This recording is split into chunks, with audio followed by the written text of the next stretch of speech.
Hey everyone, welcome back to the channel. My name is Tori if you're new here, and today I am going to be doing a Q&A and a trimester update. So I'm through the first trimester and some of the second, so I'm a little late to doing this, but some things have happened. I have my little helper here, and he'll probably pop in and out of the shot. So I'm here to keep you updated. I have my questions here I will read aloud, and I thought while I do this I can go through my baby bag, so things that I have held on to. As of right now, we don't know the gender, and I will get to that here in a little bit as to why we don't. I am filming on the new lens, so I'm going to try and make this work as best as I can if you see me checking myself in the lens finder or anything like that. So here we go. I am going to start with an update, and I have my baby clothes over here. So I get most of my baby clothes from Kate Quinn, and that was a big question that I got. Is there a brand that I prefer? And I love Kate Quinn. They have a whole organic line, and I think it's great for baby's skin, and then if your child has any skin issues. So my favorites are these little sleepers here. This is what we brought Delilah home in, a pattern similar to this. I like them because they have the footies, they have the ability to put the hand cover on if you wanted to, and then it zips all the way down and all the way up. So I'm going to hold on to these. Again, we don't know the gender. Kate Quinn has a lot of gender neutral items, but you know, I do like, if I'm having a girl, to get little dresses with bows, or if I'm having a boy, I like getting those little corduroys with flannels. I think that's super cute, but they can go both ways, so I like both. So my idea is just to go through what we have here and see if we actually need anything. Kate Quinn has a lot of great sales, so I'm waiting until we find out the gender to purchase and stock up on items. I also thrift a lot of items, and Target has a great selection, as well as Walmart. So honestly, nothing special, but Kate Quinn is always my go-to. So the first trimester was a little bit tricky for me. I do have hyperemesis with my pregnancies, and this was just like a severe form of nausea and vomiting. I unfortunately lose weight while I'm pregnant, so a pet peeve of mine is when people would tell me how small I looked and I didn't even look pregnant. Like, that was super upsetting for me to hear, you know, as a first-time mom, but then I realized you're just going to get people that say that. So yeah, I never really gained weight during pregnancies. The doctors always advised me to try and gain like 20 to 30 pounds. I think with Delilah towards the end, I may have put on 5 pounds from, I actually lost 35 pounds with her. So it was, I don't know, it was tricky. I definitely try my best nutritionally, but it's really a survival mode at that point, and I think I've said that before. So that's really what my doctor and I have been working on.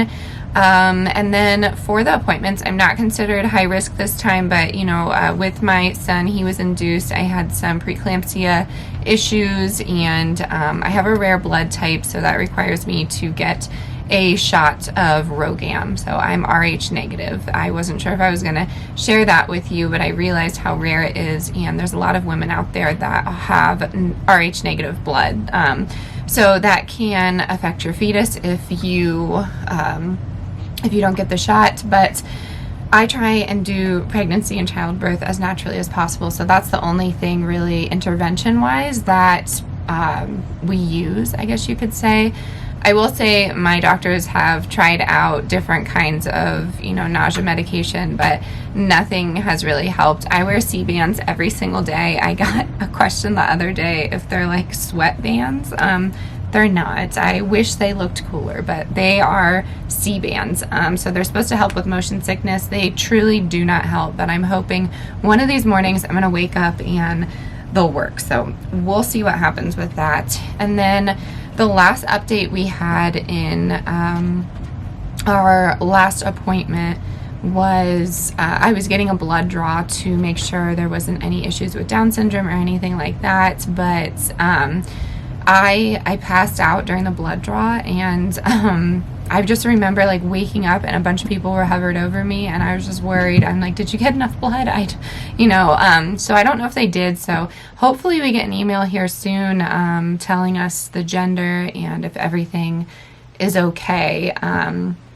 But we are just happy for a happy, healthy baby. Honestly, that's like the best part about being pregnant. I love babies, and with all the sickness, I still love being pregnant. Honestly, it's just a little hard now that we have 2 toddlers and I'm completely at home. I will say I prefer this as to teaching and being sick, because that was extremely challenging, and I had an administrative team that was just absolutely unruly, unhelpful, and just unkind when it came to pregnancy in the workplace. I wasn't the only one that experienced that, so unfortunately it was really tricky. So I am enjoying the non-hustle and bustle in the morning. I'm enjoying trying to wake up quietly and calmly with 2 toddlers running around, but that's about where we're at right now. I do plan on doing the anatomy scan, but we might be switching some things up, so I really don't know I don't know where I'm delivering yet, because we might be switching some stuff up, like I said. So it's a bit tricky. It's up in the air right now. I'm just thankful that I have a place and a doctor to talk to. Honestly, seeing the baby is just the best feeling. I get so emotional every time. I love it. Unfortunately, my husband has not been able to attend, and I'll touch on that. I got a question about being a police wife and mother and trying to fit that all together, because it is difficult. So yeah, I think that's where we're at with the whole update. I think that's what I want to share right now. I'll definitely be sharing the gender with everyone.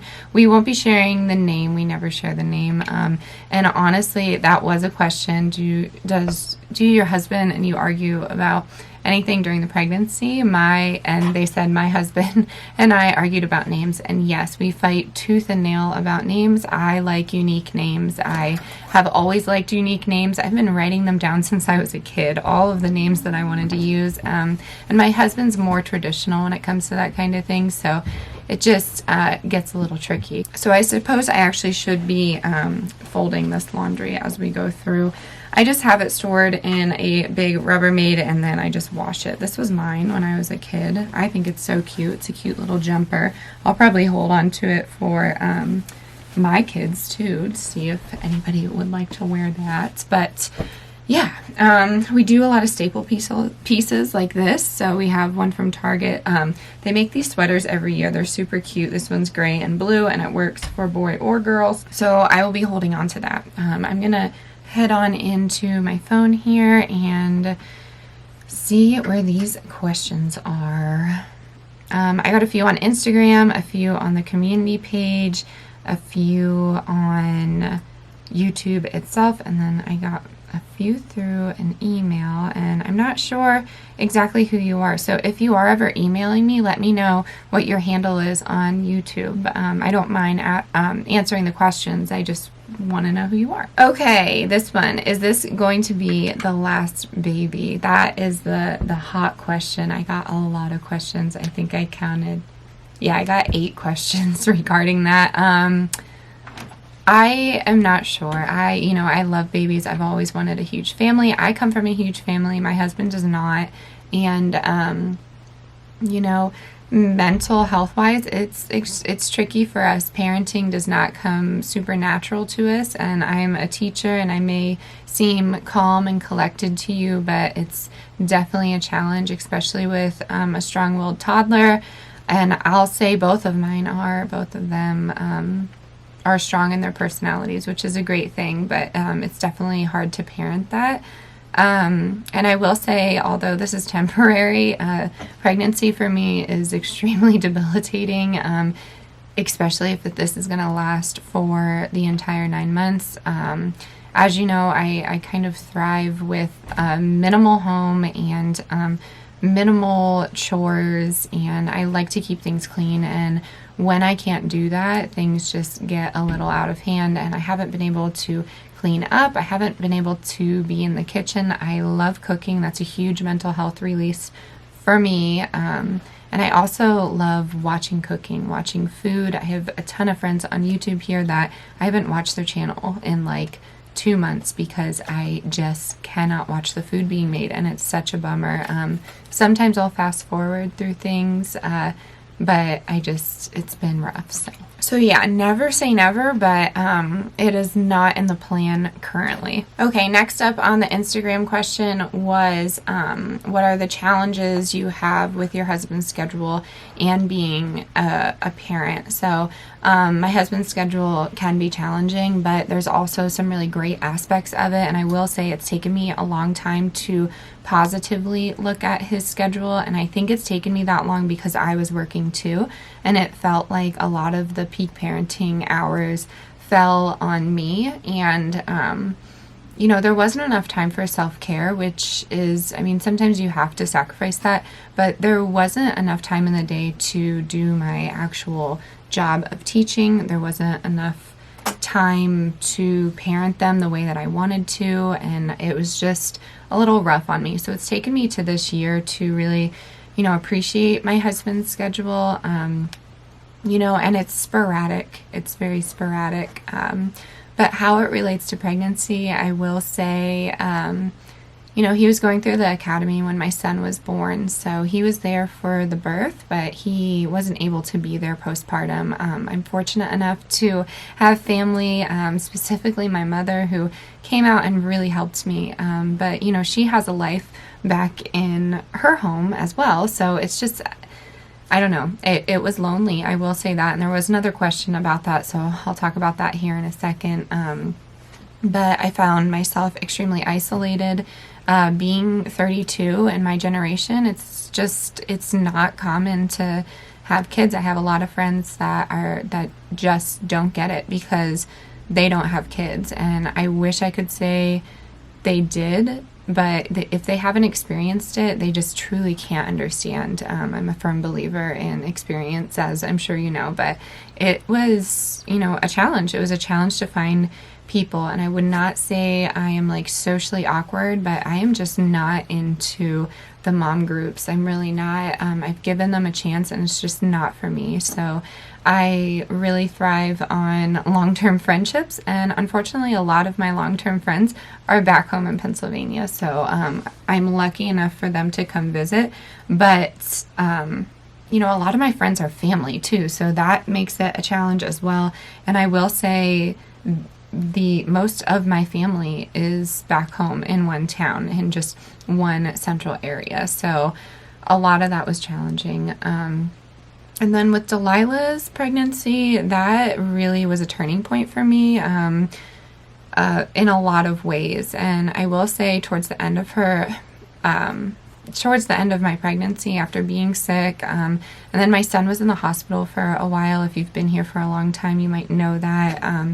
And that was really hard as well. And then the protests and riots started coming along about defunding the police, and that was hard. My husband was in the thick of his job. I'd say majority of my friend group really show their true colors, and I am all for what you believe in. I will never not be friends with someone just because they believe in something differently.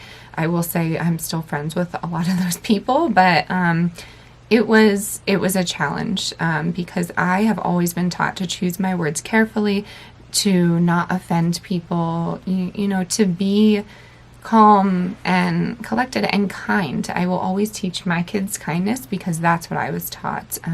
I will say that's the biggest compliment I get about my own parents, about how friendly and kind they are. And we know they're not together, but it's just nice to hear that separately about two people that I value to the highest standards. So trying not to get emotional here.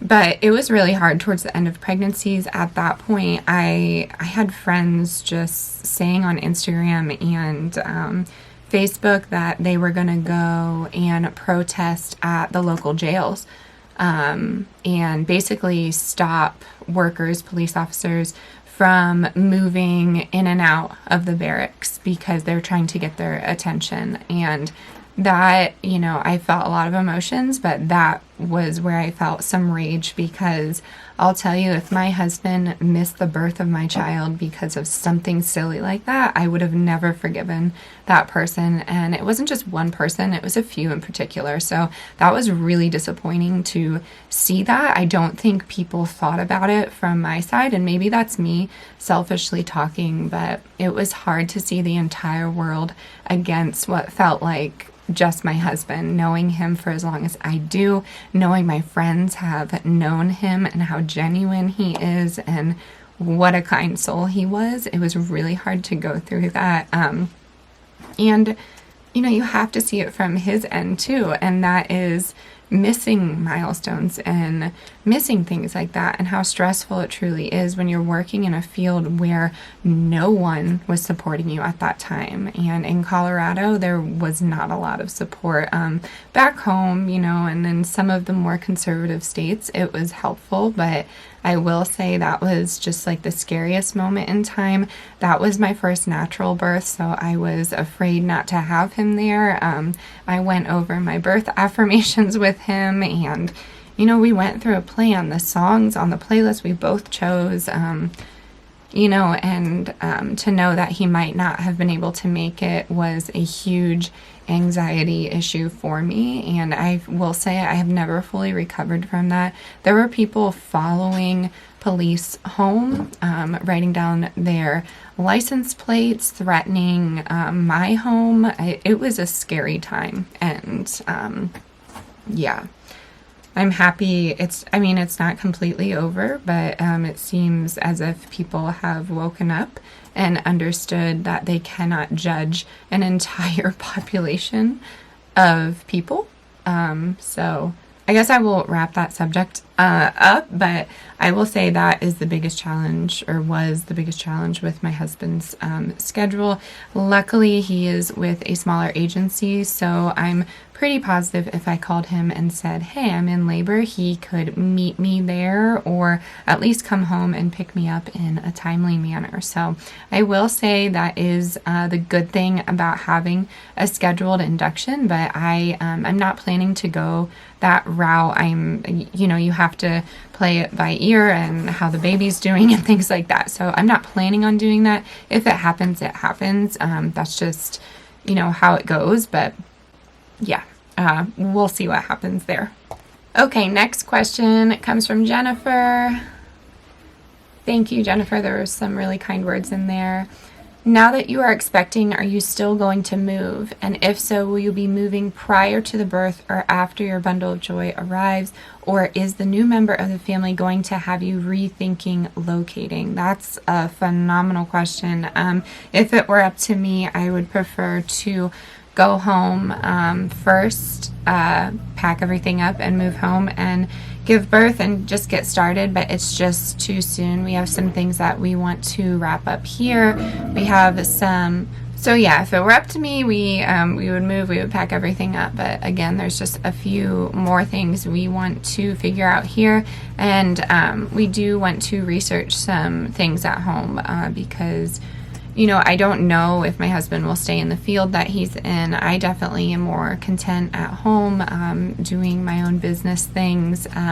We would like to purchase a home with land and utilize that land. We're just not sure how yet. We're not sure how the market goes. So yeah, that's the challenging part. But yeah, we're still planning on relocating. I will say, if, someday in the near future we win the lottery, we would love to still live on the western slope of Colorado, but it's just not feasible. With the market, especially in Colorado, and some other things about Colorado that are kind of going against our beliefs. There's really no urge to stay here. It's beautiful, but like I've said before, it's super isolating. And we do plan on homeschooling. We were hoping we would find a smaller public school or private school, but with a recent decision regarding children's vaccines, it's just not possible. Colorado has made it impossible for my children to attend a public school. So it's just, yeah, we're going to head home, but we will probably do it after the baby comes, after the baby's grown a bit. And moving home is going to be a huge process. So we're excited to do it, but we're a little nervous. Next question. This is from Rebecca. Would love to know some of your perspective and experience on the difficulty of those first months without family and support, and ways you cope with parenting in general without the extended network of a village. What are some things you've done, plan to do postpartum to take time to still be you? That's a sweet question. Thank you for asking about that. I touched on it briefly, but yeah, it was really challenging for me. I was a new mom with postpartum depression, anxiety, OCD, and I didn't know what any of that was. Postpartum really wasn't discussed, as we know, in general practices. So yeah, it was hard. It was hard with my son. My mom was very helpful, but it was hard. And then he was actually in the NICU for some pretty bad jaundice, and you know, that kind of scared me, and not having my husband around made it extremely difficult. So I will say I did not do any really healthy coping skills. I looked forward to a glass of wine at night and just watching my favorite show and ordering my favorite food. I really enjoyed getting takeout, so it probably financially wasn't the best thing we've ever done. And I know, like, mom wine culture is frowned upon, but I'm all about doing what makes you feel good, as long as it's in a healthy, as long as you're consuming it in a healthy way, I guess. So yeah, a glass of red wine is fine in my opinion. So it didn't go well the first pregnancy, but with my second pregnancy and birth, it was really helpful. I went the holistic route and I stuck to my guns. I advocated for myself the entire pregnancy.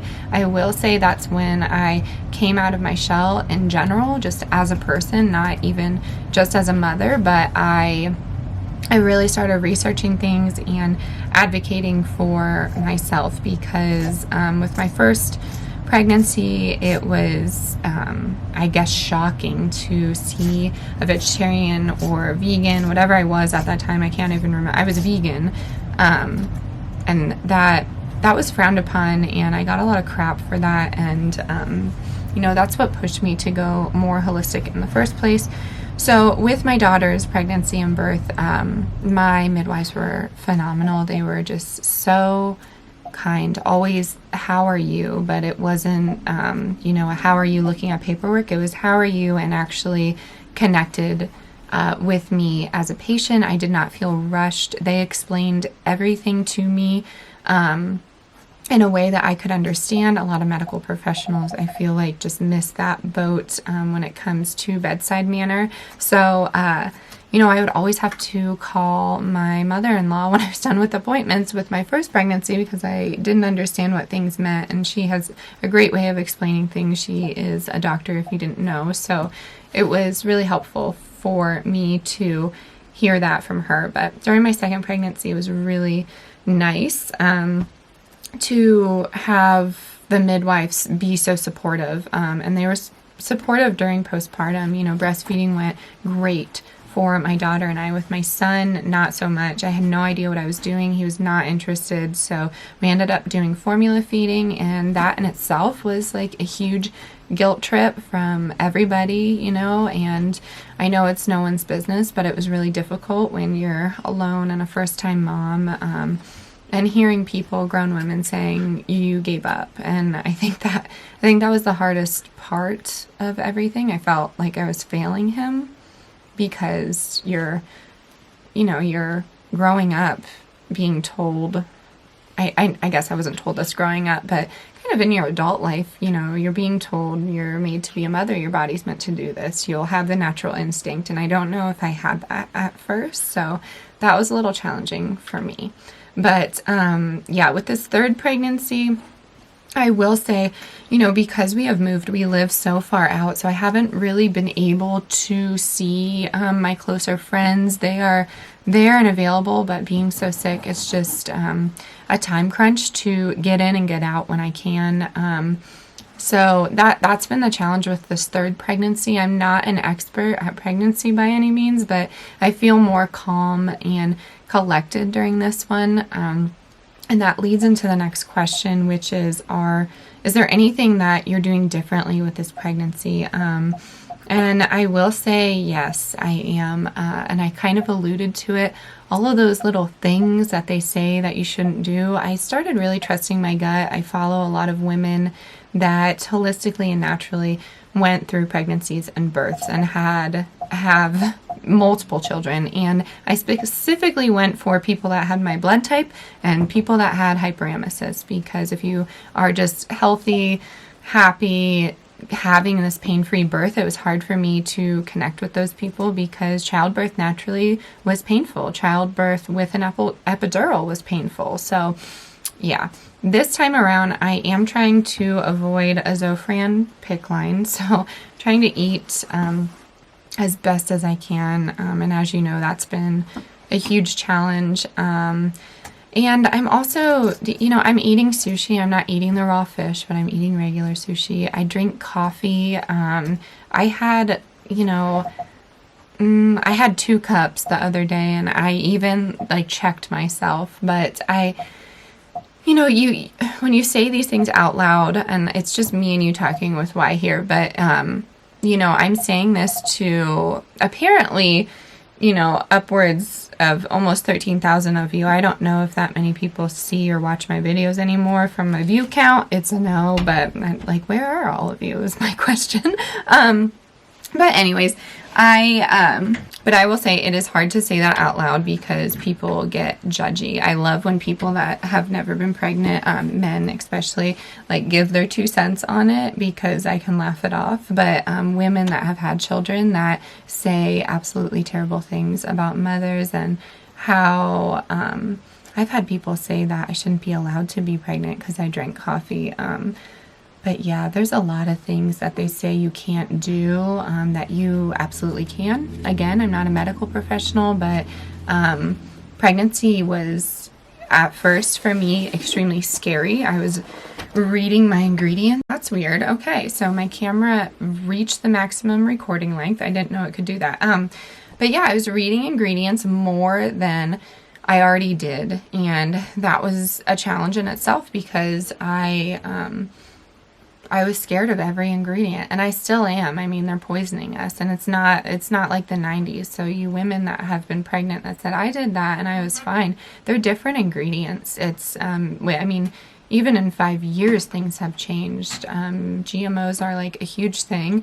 I get crap all the time for eating organic food and what a waste of money it is. But it contributes to a lot of issues, and I am certain that it has contributed to Delilah and some of the issues that we're having. I'm positive. And eating organic and non-GMO is extremely difficult when you're on a budget. I mean, it's next to impossible, but you know, just focus. I guess that's like my I don't know, I guess my advice, but just focus on the things that you are consuming every day. Water's a big one, so I'm still in the market for a Berkey filter. Right now we're using a Brita water filter, but there's just so many issues with our food, and food is an emotional topic for a lot of us, so it's just, that's been a challenge, so that's something I'm doing differently, just really looking into where my ingredients are from, and if they're good for me and my family, because that's the most important thing to me. All right, for the next question, it says, for baby number 3, are you going to find out the gender? Yes, we are not gender surprised people. I wish we were cool like that, but we're not. We love finding out the gender.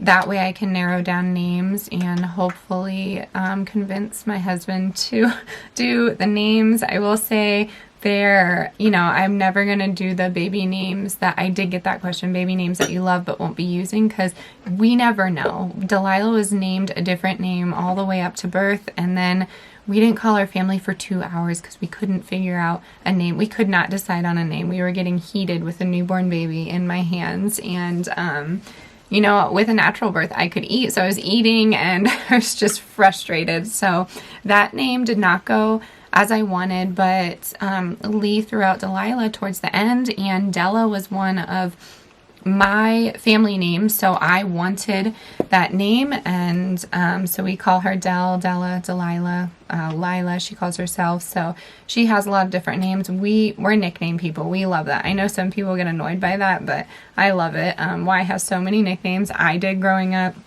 So, yeah, we're definitely going to find out the gender. Long story short, we enjoy doing that. So definitely going to do that. And then from Kim, now that you are pregnant again, will you stay vegan or go back to eating meat? Kim, that's a great question. I don't know if you missed it. I am no longer vegan. I am more vegetarian, but I do factor in wild-caught fish from different sources here and there. So I call myself pescatarian, I guess. I mean, I'd say more vegetarian, but I've definitely had to adapt that because I was eating some raw dairy. And to be honest with you, I think we would be fine pregnancy-wise, but I just haven't found a farm that I guess fully trust to eat raw. So I've just been keeping it to organic dairy. And then we have our chickens and ducks, and they will be laying soon, and I am open to the idea of eating eggs again. I don't know yet. I don't know how my body will take it. It's more of a mental struggle for me, but I've been getting better with it, just because for me, a chicken is laying anyways. So yeah, I don't know. I don't want to get into that debate with anybody in the comments because it's about what is good for me. But I am no longer vegan. I'm vegetarian. I probably will never eat meat, real like red meat or chicken or anything. That's just not my thing. I've always been like that since I was a kid. I grew up in a hunting family. Quick backstory if you didn't know that. Everyone hunted deer, and I rifle, and some of my family does bow hunting, which is incredible to me. It's actually extremely challenging. If you didn't know that, hunting in general is challenging, and I don't think people fully understand that. They see a lot of negative to it, and I get that. I surely do, but hunting is a way that people provide for their family. So if you take away tools to hunt, that's another thing that people don't think about either. But bow hunting was pretty popular in my family. And then my dad's a fisherman. So I know how to, if it ever came down to it, I know how to process those animals. And I think being exposed to that at a young age was really hard because I am such an empathetic person. And I will say I have a lot of empathy towards animals. And going back to the question before, that is kind of why we're looking into land. I'd really love a farm sanctuary. So I'd really like to open up a farm sanctuary, have a farm stand, have some Mennonite or Amish goods as well. And Lee loves to work with his hands. If you didn't know, he was an art student turned police officer, which is an odd change up. But I always said he could do like crime scene photography or something like that. I don't know. But he's creative. He loves to work with his hands. He loves to build things. As you saw, he built that chicken coop with no plans. That's how his mind works. So I think he should do something like that. And going back to my hometown or around that area will be helpful. There's a lot of, networking possibilities. People that we know that could help him get started with that. So yeah, long story short, what even was that question? I'm sorry. Will I go back to being vegan or eating meat? That has nothing to do with it. I'm so sorry. But yeah, no longer vegan. I am pescatarian, we shall call it. I haven't really eaten any fish yet except for that salmon a month ago, but yeah, I think that was it on the baby Q&A and trimester update. I really did not get any folding done, so that's okay. I am seeing my swaddle blankets in here. I love the Kate Quinn swaddle blankets. Yeah, I'm at the point, I'm not even 20 weeks yet, I'm at the point where I'm getting impatient, which is the silliest thing, because I love babies so much. If I had the time, I'd volunteer at the hospitals to hold the babies that don't have anybody. That would be my favorite thing. I think that's where our heart is called, even to fostering. We've explored that just because my body is not the best at being pregnant. So we're definitely open to that. We would just want to give that children, the best that we could. And to be completely honest, financially, it's just not something currently that we can do. But, it's definitely something that we're thinking about for the future, just because I have such a pull to children. And yeah, I think that's it. A lot is in the works, a lot of plans, a lot of big dreams that I thought are not possible. But they are. They really are if you put your mind to it. It's not something that I can just drop and get into tomorrow, but it's something that I can build upon and work towards, and that's the update. That's what I'm doing right now. So I hope this was helpful. If you have any other questions, please drop them in the comment box down below.